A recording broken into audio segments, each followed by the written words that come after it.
Good evening, everyone. I want to acknowledge we are on the unceded and traditional territory of Indigenous people of British Columbia and Yukon. BC Hockey honors the traditional lands and homelands of all Indigenous people and communities across Canada. I would now like to pass it on to Keegan Goodrich for logistics on tonight's meeting. Thanks, Bill. Thank you to everyone for attending BC Hockey's second virtual AGM. Just wanted to run through some logistics and protocol for tonight's meeting. Reminder that voting is done via a separate link received from Data on the Spot. There is a third-party election manager operating that system, and voting is done via the secure site. This platform, GoToWebinar, has everyone muted as to not have any background noise, and only the cameras of the presenters or organizers will be shown. At this time, I'd like to welcome JP Copeland from Data on the Spot. He will serve as the election manager for tonight. In advance of the meeting, instructions on the format and logistics of the BC Hockey AGM have been circulated, and voting credentials have been emailed to those who submitted their intent to participate. If you've not received your voting information, please email credentials@dataonthespot.com or call JP at Data on the Spot toll free at 1-833-368-7123. Please use the question box for any questions or use the raised hand function if you'd like to be in the queue to speak on any of the presentations today. BC Hockey's Nathan Boylan is monitoring those functions. Your name appears on the attendee list as you entered it. If you could, please right-click to edit your name to include your full name and association. This will assist us when completing the meeting minutes and referencing any questions. All of the materials pertaining to the AGM, including the annual report, notices of motion, and the financial statements were distributed prior to the meeting. These materials are posted and available to view on the BC Hockey website, as they could be referenced in today's presentations. Should you have any technical issues or have any questions regarding the AGM, please contact the BC Hockey office at 250-652-2978 or email info@bchockey.net, as Brianna Davey is standing by to assist.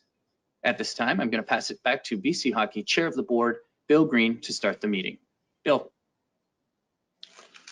Thanks, Keegan. Good evening, everyone. I'd like to begin tonight by asking all of you to join me and take 30 seconds to join our hearts with our minds to reflect on the disturbing information that was confirmed on the grounds of the residential schools in Kamloops and Saskatchewan.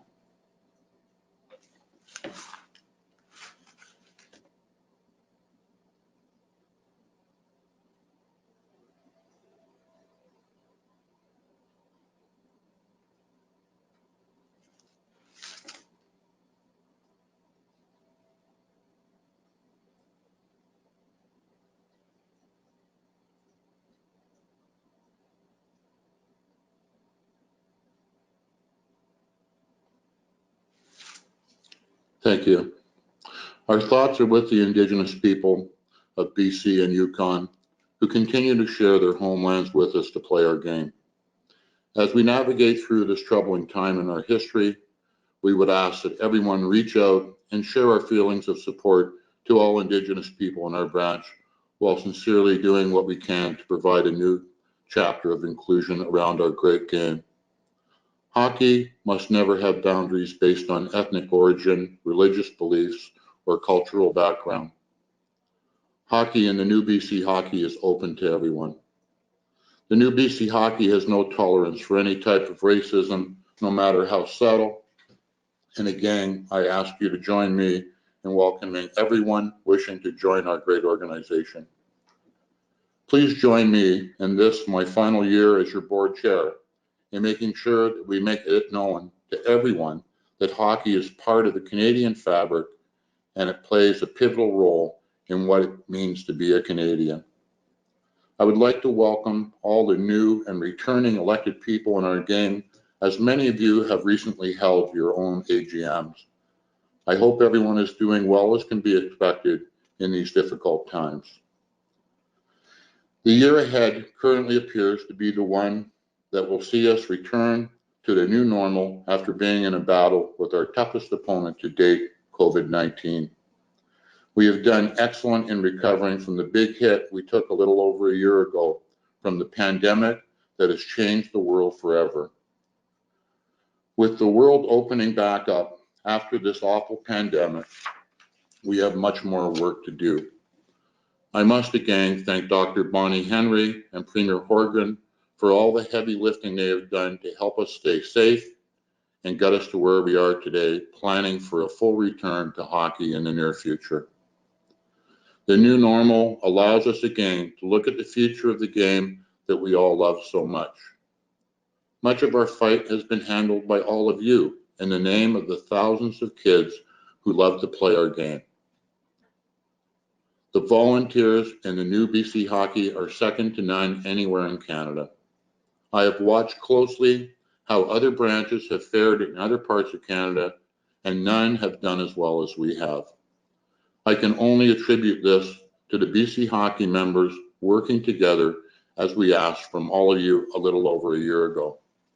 I am so proud of all of you for what you have done to keep our kids healthy and playing the game that will help them become outstanding individuals in our communities for the future. I'm inviting all of you, from the smallest hockey associations in district to the largest in BC and Yukon, to join us to work together to keep building our organization. Your board believes now we have the right people in our office to work with all of you to make our organization better.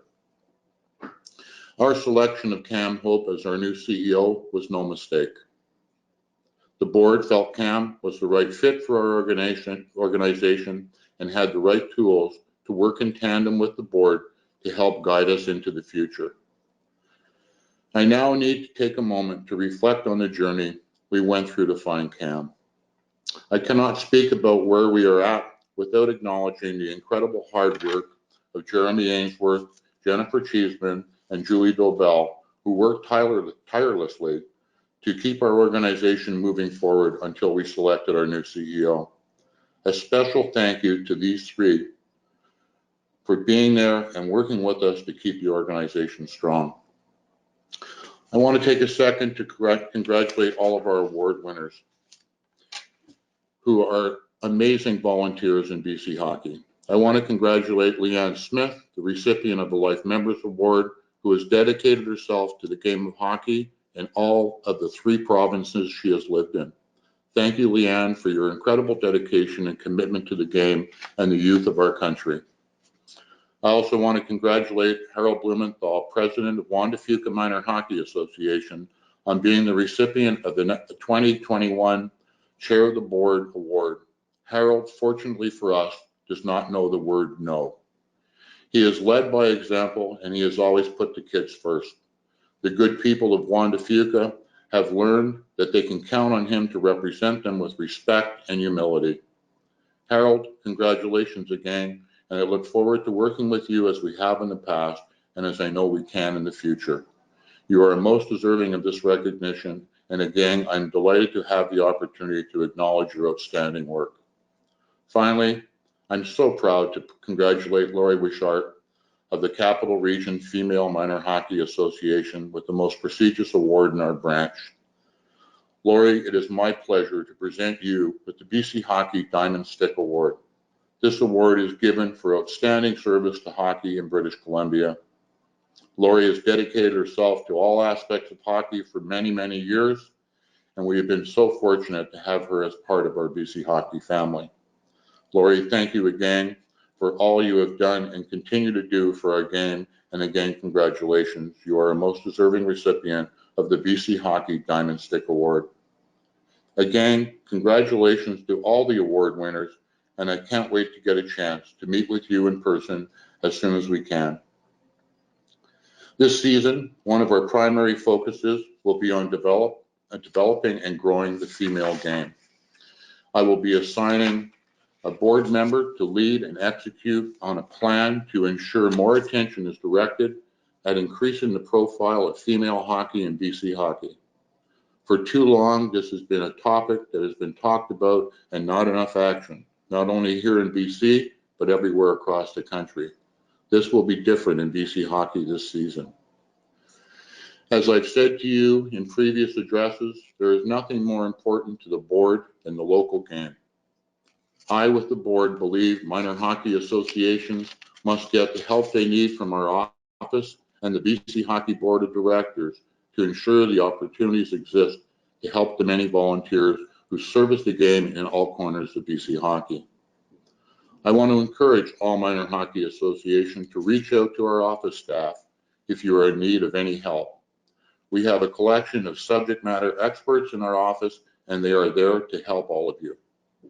This year, I will develop a small work group with board members and volunteers to begin work with all of you to strengthen and assist the ability of the minor hockey associations to govern their organizations more efficiently. Streamlining governance at the local level will help provide better results for all involved in our game at all levels. The future will not wait for us, and we must take affirmative action now to develop and map a plan to get us where we need to be. I promised you over a year ago that we would listen, and we have. I told you that the board will be coming to your district, and I cannot wait for the province to open up so we can fulfill that promise. Many of you have reached out to us with concerns, and I can tell you that our board and staff have reviewed your comments and have already begun to make the changes needed so we can help gain the trust by engaging and offering affirmative action.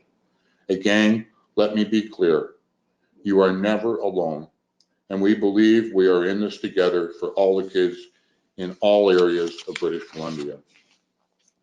This past season, BC Hockey has shared over $1 million with all minor hockey associations in the branch to help with the recovery we will need this season. You asked us to be a louder voice and advocate for facilities in the world where we are seeing many rinks reaching the end of their life expectancy. We have begun this important work already by creating an inventory of the health of our rinks to help build a better case in supporting all of you to ensure new facilities and upgrades continue. Again, we continuously measure our progress, and I encourage you to do the same.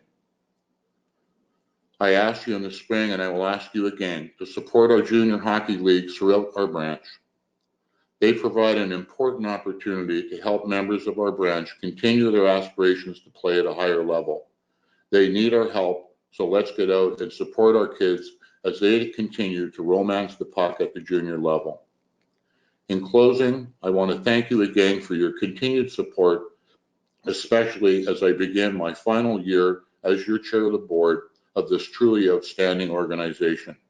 Stay safe, be kind to each other, and always remember that when we work together, there is nothing we can't accomplish. Thank you.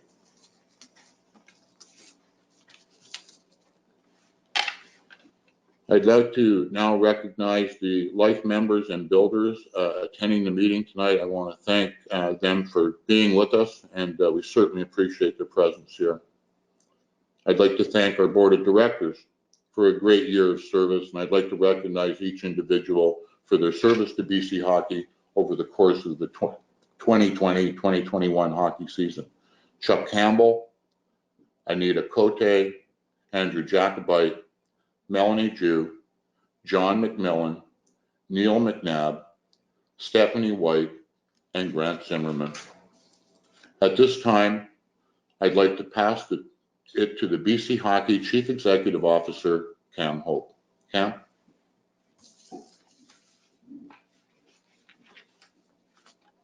Thanks, Bill. Good evening, everyone. Well, it's been quite a year for all of us, for all of hockey. Quite a 16 months, actually. As we sit here today on a Thursday night in June, it seems like a gross understatement to say that we've been through some changes around here. Hey, I'm one of them. It was about 8 months ago that I arrived, took this chair, figured out where the coffee machine is here in the office, and began to get to know many of you that are on this call that I didn't know before, albeit not in my preferred way, at a rink or in a pub near a rink, but those days are coming again. For me and for you, for all of BC Hockey, it's been a weird time. New people, altered programs, new protocols, plenty of change. But the thing is this, BC Hockey's been around for 102 years. And while changing for the better is always a good idea, Sometimes that positive change includes something as simple as remembering to refocus on things that don't change and shouldn't change. Important things like the idea that everyone who steps on the ice, adults and kids, should have fun. Hockey's a game. We play hockey. And fun is why we play anything. Fun is a core value of BC Hockey, but it's more than that. It's a foundational piece of any goal that we set, any strategic planning. And when you combine fun with common sense, I think we're getting to the core of what we're about. If any of you run into someone in the hockey family who seems to have forgotten that, feel free to remind them. In hockey, fun is delivered by teamwork. And this isn't news to anybody on this call because it's second nature to all of us. Caring for one another. I mean, all of us are here on this call without the usual AGM lure of drink tickets and a bar afterwards. And the call includes the Hockey Canada West Regional Director of Member Engagement, Scott Furman. I see is on the call. I see him there, and you know, we see him often here at the office virtually. We kid sometimes that we see him too much, but truthfully, being a teammate includes caring enough to show up, even if it's approaching bedtime in Winnipeg. So I think the pandemic might have let some people around the world in on something that we hockey people have always known, that you win more often as a team. We're all better, we're all more effective, we achieve more in the face of adversity as a team. And it's more fun to celebrate that way too. So as we go into 2021, and there's now some optimism around here, around our communities, around our game, let's hold on to that spirit of teamwork, cooperation, the things that got us through 2020, and let's build on it. Before we move on to the business portion of the meeting tonight, I just want to offer a couple of final thoughts. The first is this. I think it's worth mentioning that more than ever, our communities need us right now. Sport is going to be an essential part of our community's return to health. And in this country, it means hockey. Hockey is going to have to help lead the way, and it's going to play a huge part in the physical, mental, and social recovery of British Columbia and Yukon. And that's an obligation that we should take seriously. And secondly, finally, and most important, I want to thank everyone who was on this call, every single person, for what you've done and what you still do in rising to the extraordinary challenges that we've had this past hockey season. On and off the ice, we've all had to navigate things in our own worlds that are bigger than hockey. But you know what? We took care of hockey too. We put the game on the ice for our players, and we put in the hard work off the ice. Volunteers and board members and staff in every corner of BC and Yukon, including those here in the BC Hockey office, who I have the privilege to work with these past 8 months. And I know our office wasn't unique this way. I know that all over BC and Yukon, people scrambled, sharpened pencils, opened up spreadsheets, learned how to log into Zoom and Microsoft Teams, and put in all of those hours to get us through to where we are today. And that includes many, and that includes probably most of you that are on this call right now. Also, that on a day like today, when we're about finally to get off the PK and take the puck and move up ice, that we're not only ready, we're already on the move. So whether your work is connected to a board or a district or a minor hockey association or a league or a team or a program, everyone who had a hand into breathing life into our game this past year and putting smiles on the faces in our rinks, thank you. It hasn't been easy, but our game is better in the long run because of your efforts. I know that hockey's best days are ahead of us. Let's work together to make sure of it. With that, I'll mute myself and I'll pass the puck over to Allan Matthews.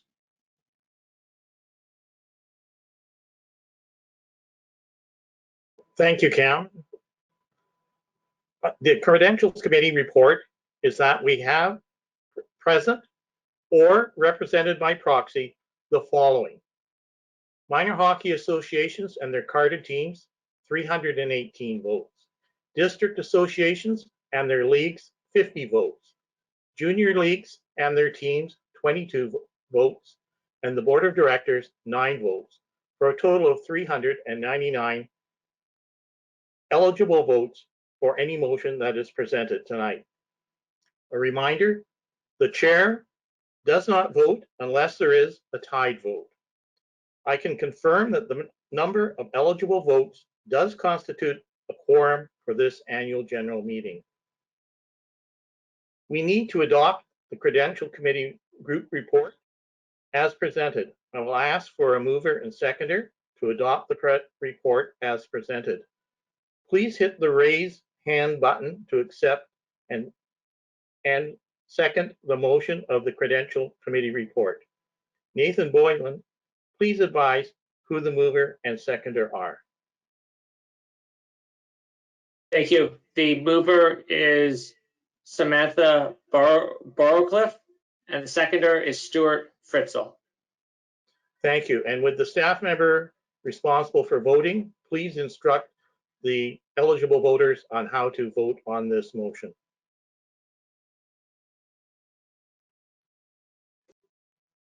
Thanks very much, Al. We will be describing the voting process when JP Copeland from the Data on the Spot does come on, and we'll get to that in short order. I just wanted to recognize that Nick Mosky from Waddell and Raponi, BC Hockey's legal counsel, for attending tonight's AGM.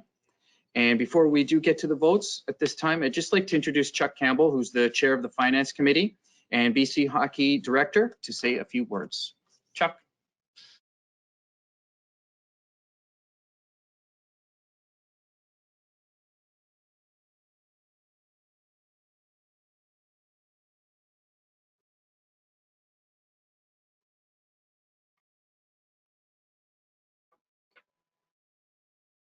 Chuck, I believe you're on mute.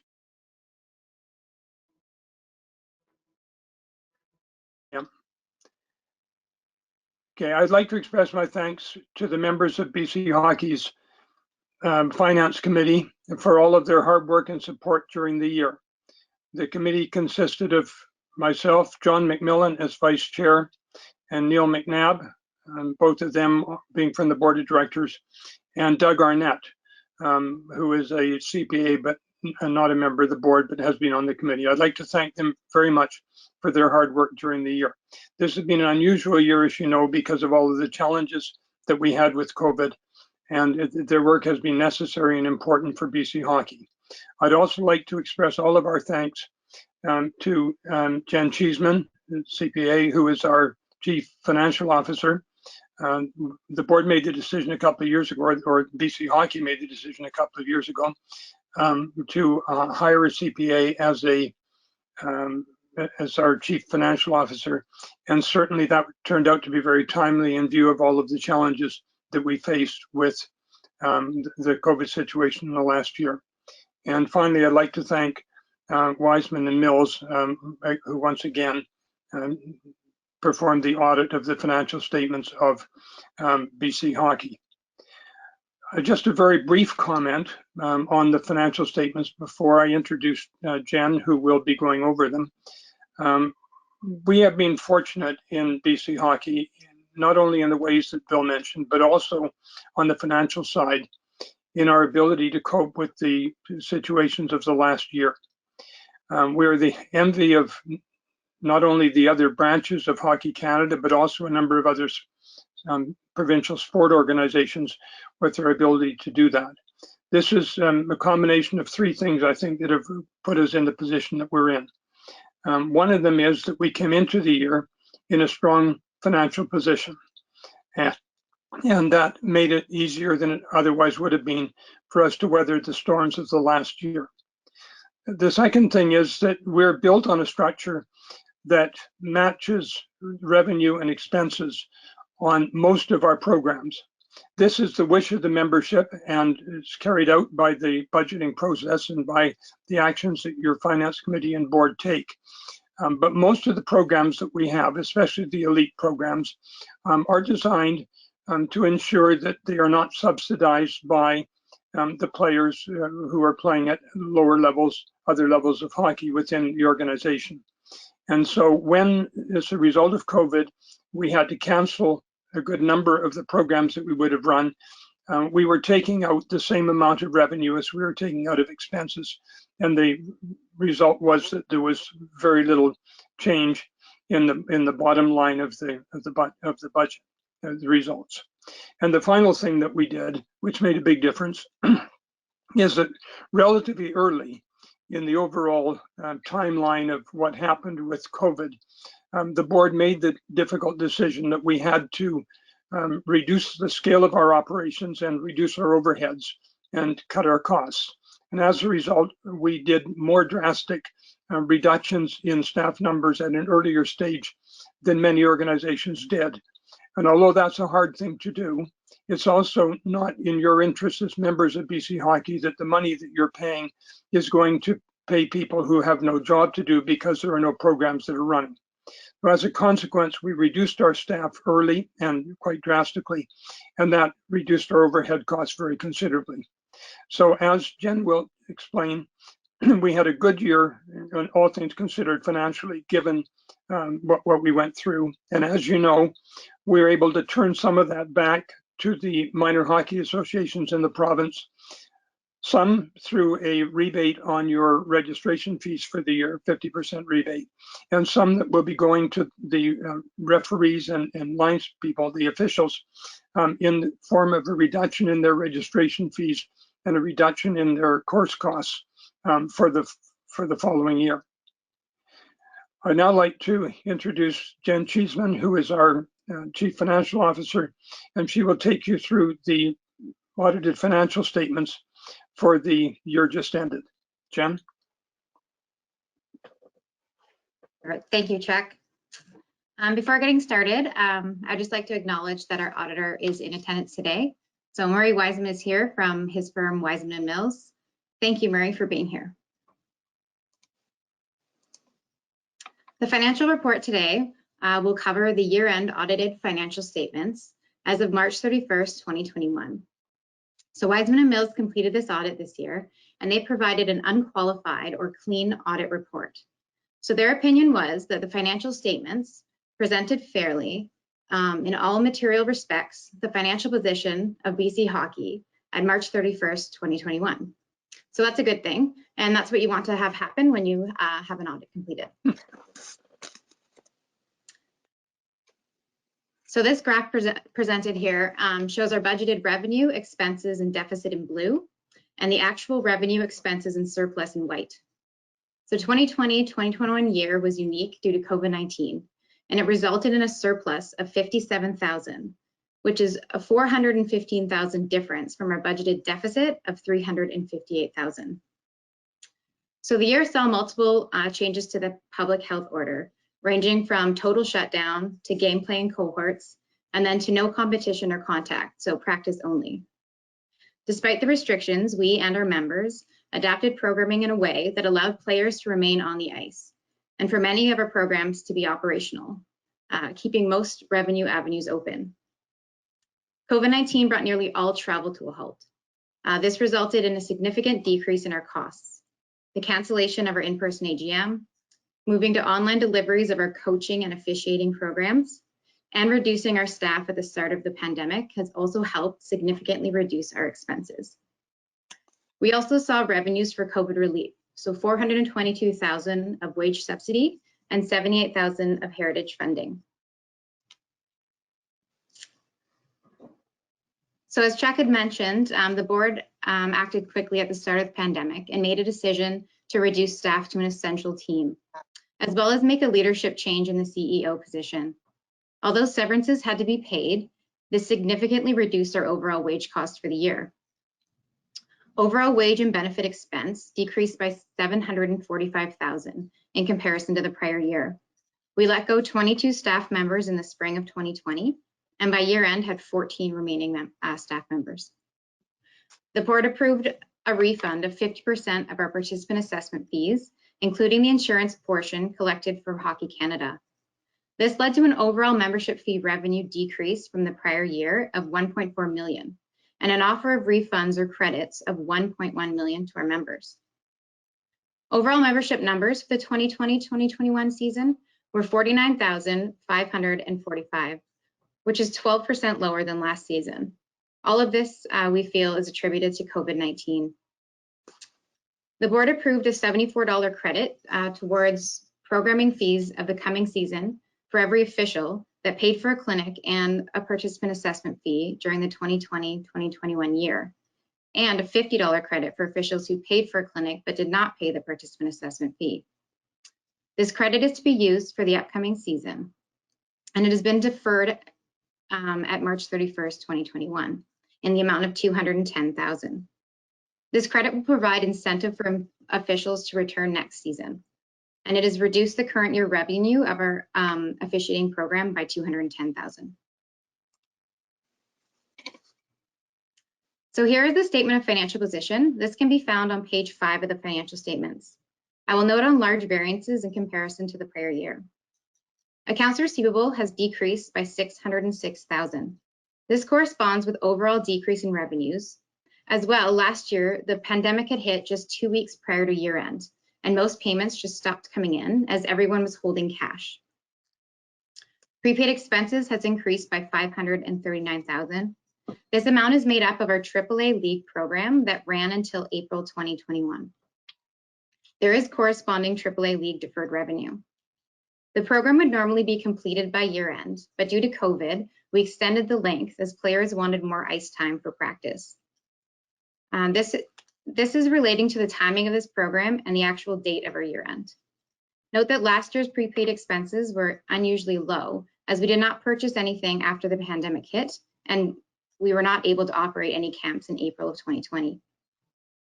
Accounts payable has increased by $250,000. This includes $694,000 of amounts payable to MHAs for the 50% refund of participant assessment fees, which did not exist in the prior year. So if you took that out, AP compared to the prior year is actually $444,000 lower. And it's mainly due to timing and us holding payments in the prior year due to the start of the pandemic. This also corresponds with the overall decrease in expenses in the current year. So deferred revenues have increased by $164,000. This amount is mainly the phase 3 AAA revenue for April, and then the $210,000 deferred revenue for officials credit given. Note that last year's amounts were mainly amounts collected for camps that were to be held after year end and then refunded. Our camp registration opened in June of 2021 this year, as we were waiting on public health order to be adjusted. Therefore, there was no deferred revenue related to camps in the current year. So here's our statement of operations. And looking at this, you also need to look at Schedule 1, which has the detailed revenue breakdown. So this is page 7 and page 15 if you have your statements in hand.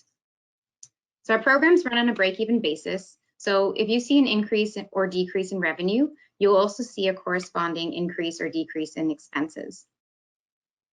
I will comment on large variances from the prior year, starting on the top of Schedule 1 revenues, so on your right.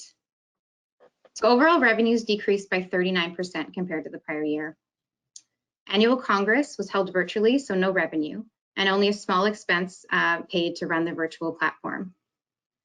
Fees and assessment reduced by 56%, and this is due to the refund of participant assessment fees and the reduction in participants, as mentioned earlier. Grants COVID relief has increased by $329,000. This includes wage subsidy and heritage funding. Note the prior year had wage subsidy for 1 month, as it started in March of 2020 when the pandemic hit. Gaming grant is nil. We did not receive our gaming grant by year end. We do hope to still receive this in the current fiscal. So next year we are likely to receive $264,000 of funding, which is 2 years worth. Hockey Canada funding increased by $50,000, and this is due to the performance of the Pillar and Legacy Fund this year. Coaching decreased by 20% due to BC High School Hockey League not running, and decrease in Skills Academy, which is all related to COVID restrictions. Elite Female decreased by 32%. This is due to no female POE run due to COVID, and that's included in that line item. U18 AAA decreased by 33%.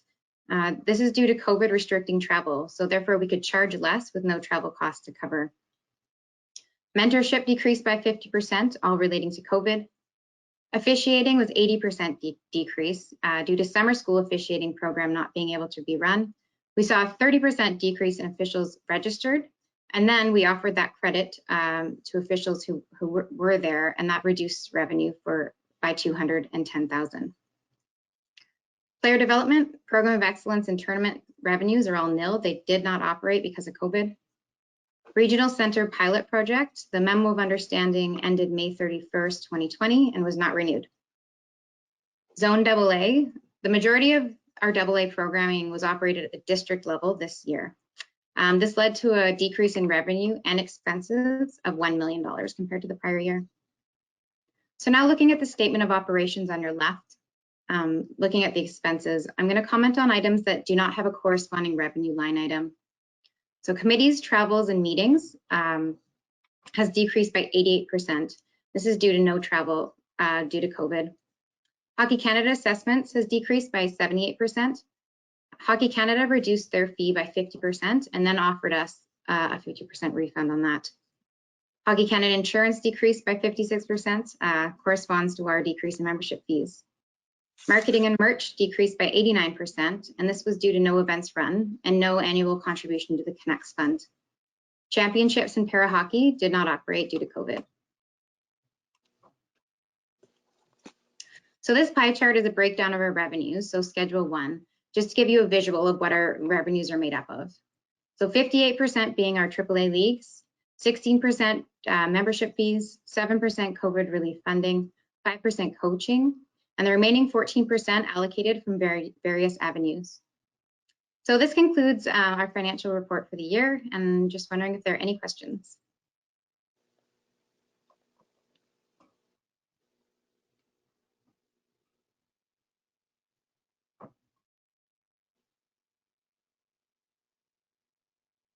Seeing no questions, I will pass it back to Bill Greene.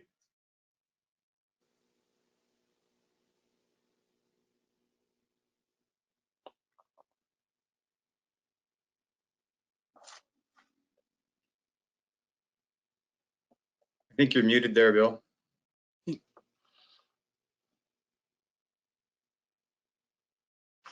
Thanks, Keegan.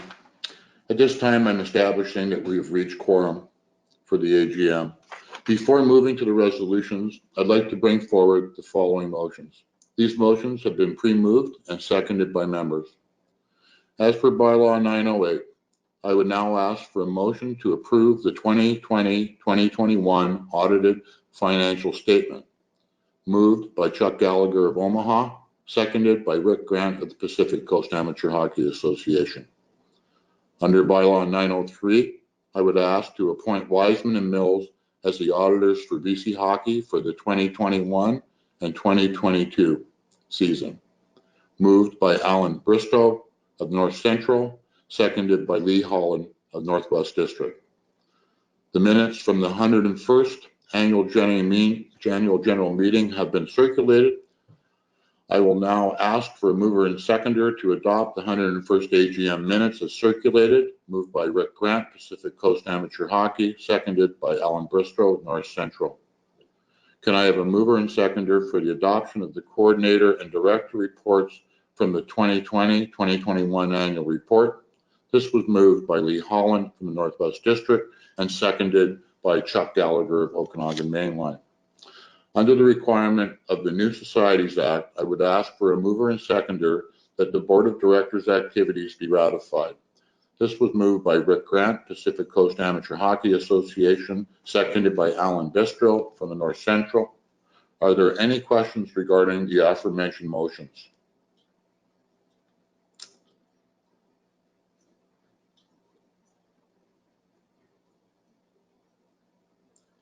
Hearing none, I'd say please head to your voting consoles to adopt these motions by clicking in favor or opposed. Dad on the spot will now walk us through the voting procedure. All right, good evening, everyone. So at this time, you should have received your voting credentials from credentials@datonthespot.com or credentials@dotsconnect.com. If you don't have those credentials, you can email us at the information on the screen here. So you can log into this website now, and you should see a vote. It's blue and it's clickable. You enter in your elector ID and password, and you'll see the ballot. It'll say vote now, motions block. You click on that. There are 5 individual motions that you need to put a check mark next to, and then submit at the bottom. You'll know that your answer was received when you see a green success check mark. So we'll leave the vote open for a little bit. If you're looking, the voting website is bchockey.dotsconnect.com. If you logged in already and you don't see the active ballot, just click on the next vote button next to your name or at the top of the site. That will refresh the page and reveal the current active ballot. So we'll leave the vote open. I'll report to the chair as the votes come in, and we'll let you know when we're closing. Thanks.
The motions were all carried.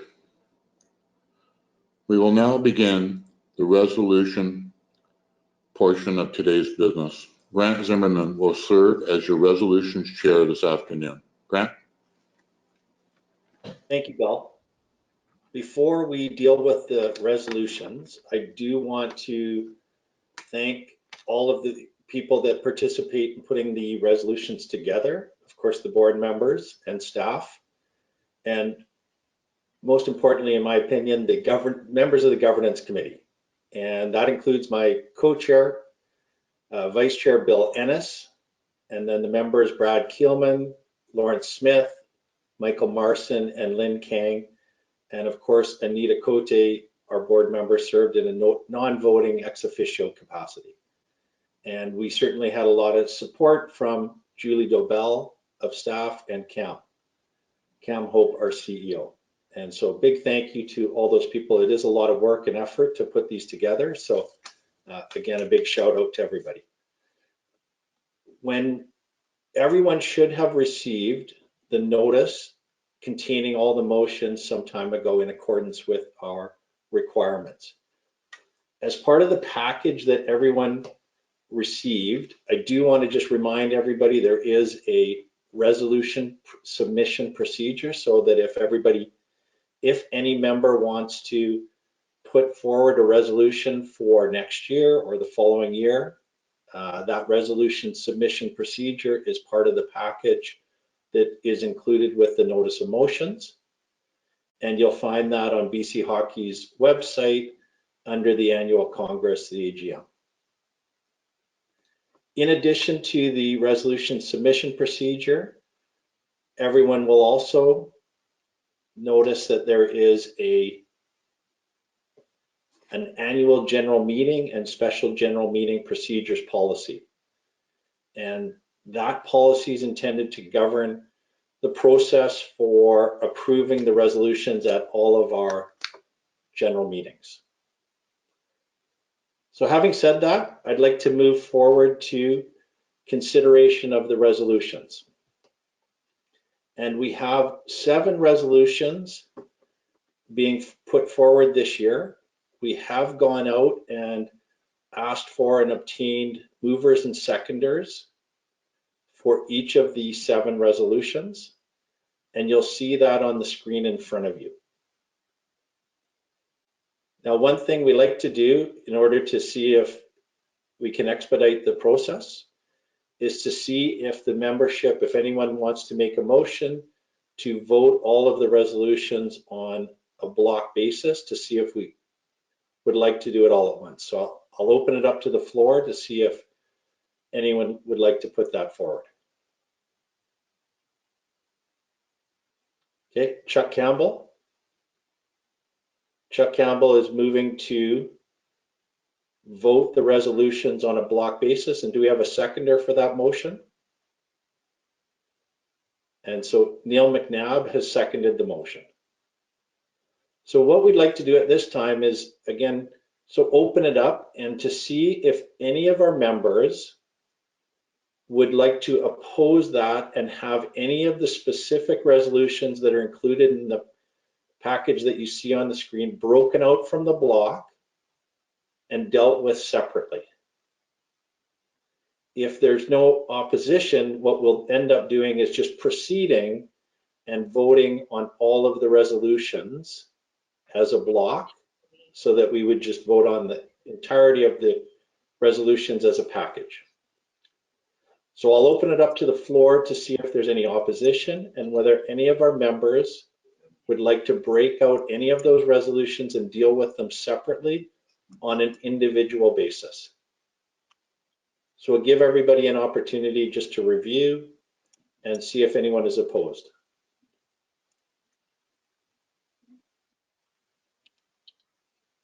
Grant, I see that Samantha Barracliff has her hand up. Sam, would you like to take the floor? If you have a question for Grant.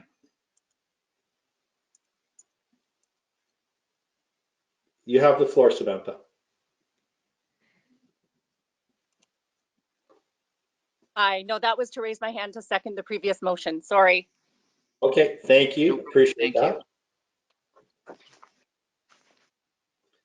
Again, we're looking to see whether anyone opposes voting on the motions as a block.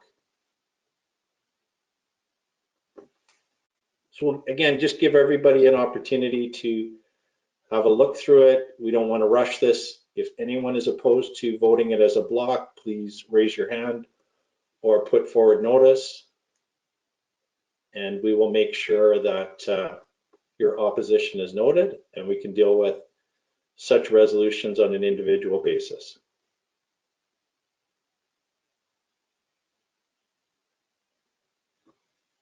At this time, Grant, there are no hands raised. Okay, so we'll consider that there's no opposition to voting it en masse as a block. So what I'd like to do now is turn it back to Data on the Spot for explaining how we vote on the package of resolutions. Okay, thank you very much. So I'm going to open up the vote now. This one's a little bit different based on how much vote weight that you're allocated. So in this case, for each of the resolutions, you're going to have to go and indicate It allows you to break up the weighting. So if you're in favor of them all and you have 3 votes, you have to put the number 3 in each of the resolutions and then submit at the very bottom. So it's not just a checkbox, you're gonna have to put a number in there. If you have any trouble with it, we'll give you a little more time for this one, and I'll report back to the chair as the votes are going in. If you have any trouble, you can reach out to Dots at credentials@dataonthespot.com, or you can call us 1-833-368-7123. Thank you very much.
Okay, and we'll give everybody an opportunity to complete their voting before we announce the results. And I would remind everybody that on the resolutions to change bylaws, we do need a special majority, which is 75% in accordance with our bylaws.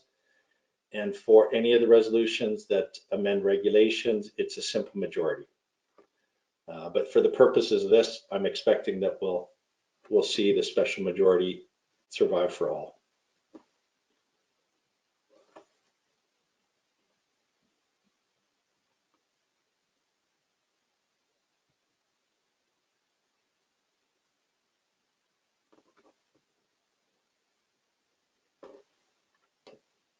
Just want to remind the voting members, don't forget to hit the submit button. So after you put all the numbers in, you have to continue along until you see the green success check mark.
Thank you. We're just tabulating the votes. We'll be with you momentarily.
Hey there, Grant. This is JP from DOTS. I just want to draw your attention to the chat, and I'm just looking for some direction from you.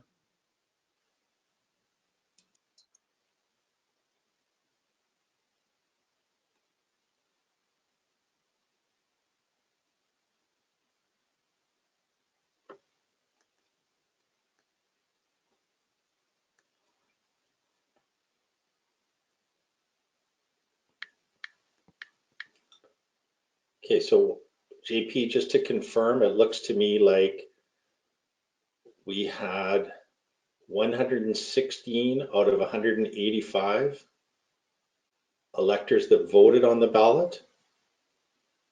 That's correct. 121 out of 185. Okay, and so out of the votes cast,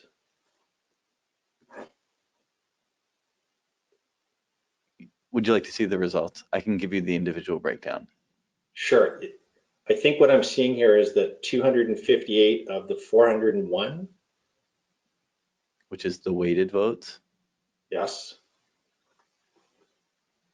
And so that means that we wouldn't have obtained the special majority of 75%.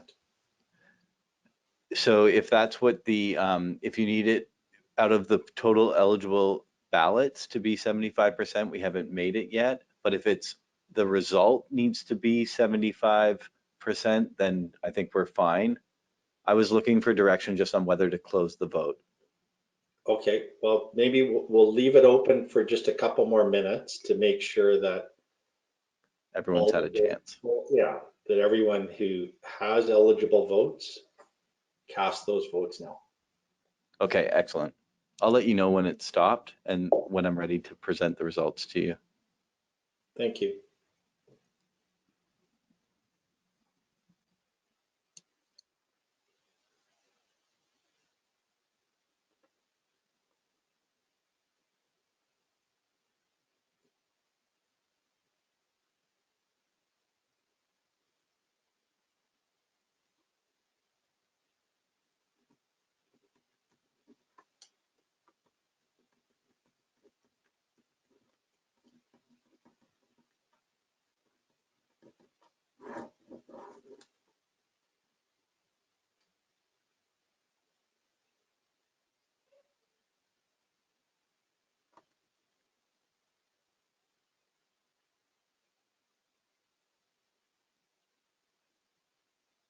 Okay, Grant, I think it looks like to have slowed down to a halt. So I think Okay. we're safe to close the vote. Okay, we'll close the vote now. And if you could let me know, out of the people that voted, how many people voted to approve the resolutions? Out of the votes cast, sorry.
Okay.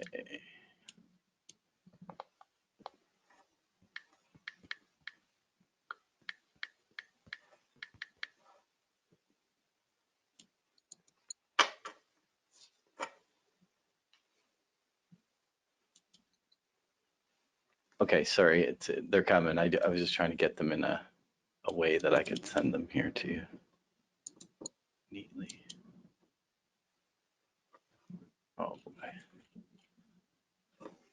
Perhaps I should read them to you. I think that might be easier.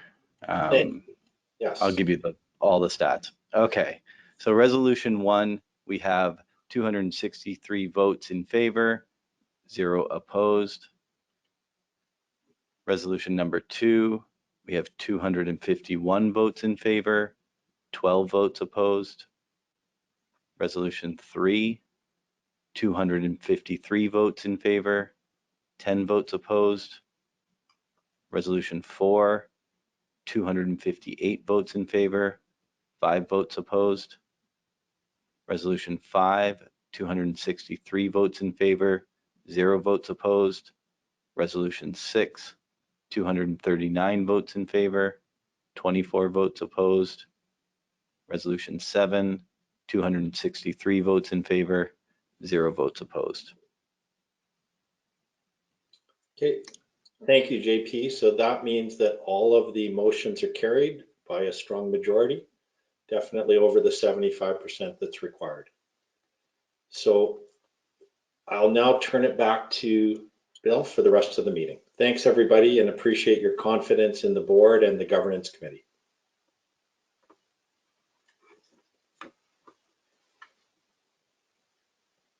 Thanks, Brad. I'll turn it over to Keegan.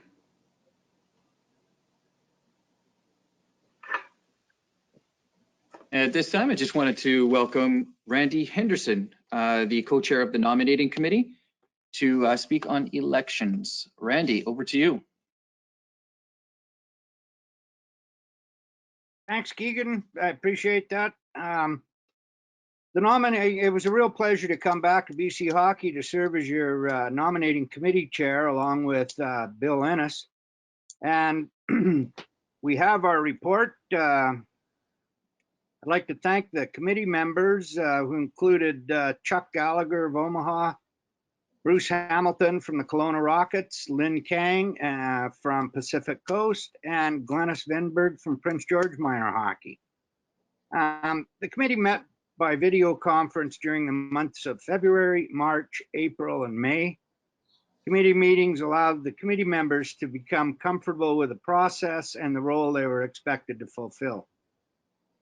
The deadline set for the committee contained in the BC Hockey regulations were all accomplished, including number one, the first call nomination deadline of March 26th. Prior to the deadline, nomination material was updated, circulated to the membership, and posted on the BC Hockey website. Other resource material was developed and circulated as required. First circulation of the nominated candidates to the membership occurred on April 10th. Prior to this deadline, all candidates were vetted by the nominating committee, and each candidate was interviewed by members of the nominating committee. Interview content and protocol was developed by the committee. A total of 5 nominations were received for the 4 available director positions. Final nomination deadline occurred on April 25th. A second call for nominations was circulated and posted on the BC Hockey website. During the process toward confirming the final candidate list, the nominating committee was informed that one of the original candidates withdrew his nomination. The nominating committee reported to the board that the number of candidates equaled the number of available director positions. Therefore, there was no need for an election, and the 4 remaining candidates could be acclaimed. The final candidate list was circulated to the membership May 10th and was informed that the number of candidates equaled the available director positions, and therefore no need for an election tonight. Other activities of the nominating committee included reviewing the nominating committee terms of reference for possible updates, soliciting nomination committee member input into forming possible recommendations for the board consideration, and working with the minor committee to introduce the candidates. We will also, I've just completed the final report, which will be submitted to the board which will include some observations and recommendations. Do you have any questions?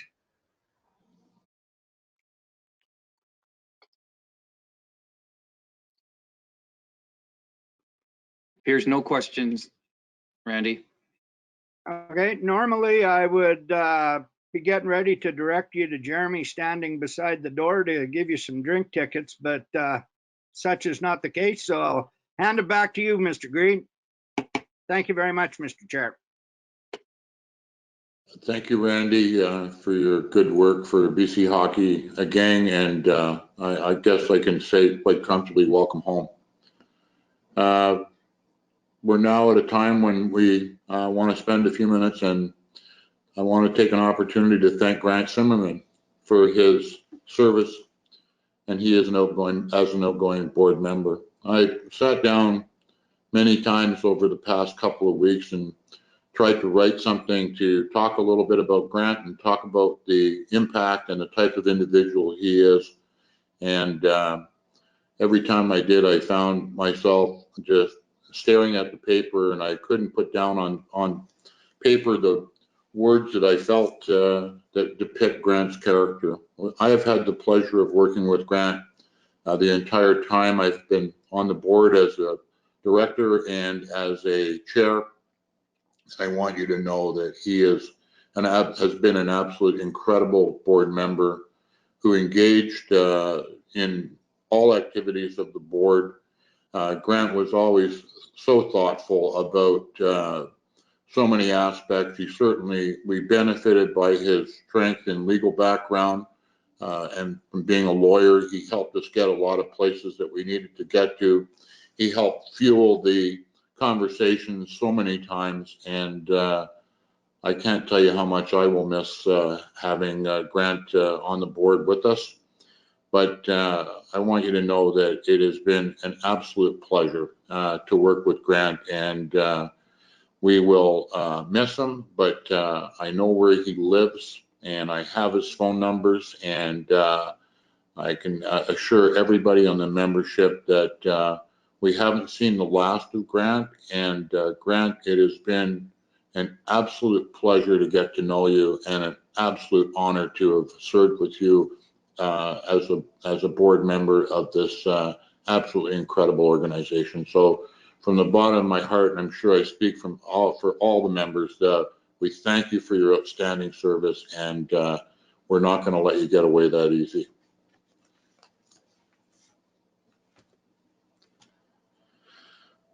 Okay, at this time, I'd like to conclude the 102nd BC Hockey Annual General Meeting. And I would like to ask Grant to put forward the motion for adjournment of this 102nd Annual General Meeting. But I'd also like to ask Grant to say a few words before he did that. Grant, over to you. Thanks for putting me on the spot, Bill. But of course, serving on the board of BC Hockey has been an absolute pleasure. I've gotten to know great people, great board members, staff, and volunteers that are involved in BC Hockey. It is a challenging job, and it's been a very challenging job over the pandemic to serve on the board, and we've had to make a lot of tough decisions. But coming out of it, have so much respect for the people that are carrying on, and you know, the work that we all do is so important for the members and the participants in British Columbia. And just a big salute and hats off to everybody going forward. And I wish everybody well. And I will still be around, and I've agreed to serve on the governance committee going forward. So I will be around. And so without anything further, I'd like to move to adjourn the meeting. Thank you very much, Grant, and we certainly appreciate that. That concludes the 2021 BC Hockey Annual General Meeting, and I'll now pass it over to Keegan, and I look forward to seeing everybody in person next year at the Penticton Lakeside Resort and Conference Center, and I really can't wait to get together with all of you. So thank you so much, and I wish you continued success. And again, please feel free to reach out to any of us at any time you need help. That's why we are here. Thank you very much, and all the very best. Keegan? All right, thanks, Bill. Thanks, Grant, as well. If we just get one person to raise their hand to second to adjourn. I saw quite a few come up there. I saw, let me just try and catch one there as we go by. Leanne Smith, East Kootenay. Thank you for attending the 102nd BC Hockey Annual General Meeting, and all of you for attending. We're going to post the video recording in the coming days, and we look forward to seeing you at the in-person, hopefully 2022 Annual General Meeting, which is scheduled to take place at the Penticton Lakeside Resort and Conference Center. We appreciate your attendance tonight, and we look forward to the 2021-22 season. Have a good evening, all.